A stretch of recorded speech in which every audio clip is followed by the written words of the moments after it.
আপনি একজন স্বরাষ্ট্রমন্ত্রী ঘোষণা দিচ্ছেন এত টাকা, এটা ডাকাত নাকি? এটা আপনি জানেন তো অমুকে করছে, আপনি ঘোষণা দিবেন কেন? এটা কি ধরনের যোগ? আপনি তো নির্বাচন কমিশনার, আজকে বলতেছেন এটা বিচ্ছিন্ন ঘটনা। তার মানে কি? আপনারা ঠিক আগের জায়গায় আছেন। আপনারা আমাদের স্বাধীনতা কোনোদিন দিবেন না, কারণ আপনারা সব বিক্রি হয়ে গেছে ইন্ডিয়ার কাছে। আপনারা এই দোসরগুলো সব বিক্রি হয়ে গেছে ইন্ডিয়ার কাছে।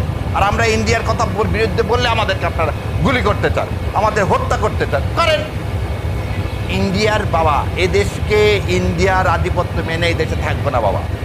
জীবনের শেষ দিন পর্যন্ত ইন্ডিয়ার বিরুদ্ধে বলে যাবো, তাতে যা হয় হবে।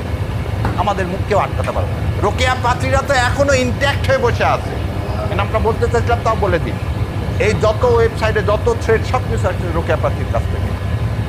জানেন না উপদেশটা? পুলিশের আইজি জানেন না? ও আমরা বলে দিচ্ছি, তারপর আপনি তাদেরকে কিছু করবেন না, কারণ আপনার তো ভারতকে দাদার কিন্তু বসে আছে। এই দাদা কিন্তু চলবে না যতক্ষণ আমাদের গায়ে রক্ত আছে।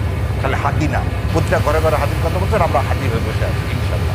আলাদা করে খাদি যদি থেমে যায় তাহলে কি বাংলাদেশ থেকে হাতি থেমে গেলে থামবে না। তার একটা উদাহরণ দিই। এই যে একটু আগে শহীদ মিনারে আমার ছোট ছেলেকে নিয়ে গেছে। কেন নিয়ে গেছিলাম জানেন?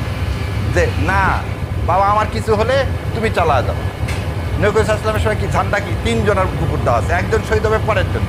আপনি এরা কী ভাবছেন? কেন এই সাদিক কায়েমরা কি ছিল সেই সময়? দেলোয়াররা যখন হাত পা ভেঙে শেষ হয়ে গেছে, সাদিক কায়েমদের জন্ম হয়নি? হয়েছে না হয়নি? তো ঘরে ঘরে তো এটা হতে বাধ্য রে ভাই। আমরা তো নিপীড়িত মানুষ। আর ভারতের আধিপত্যবাদ আর কোথাও হচ্ছে এই 90% মুসলমানের দেশ চলবে।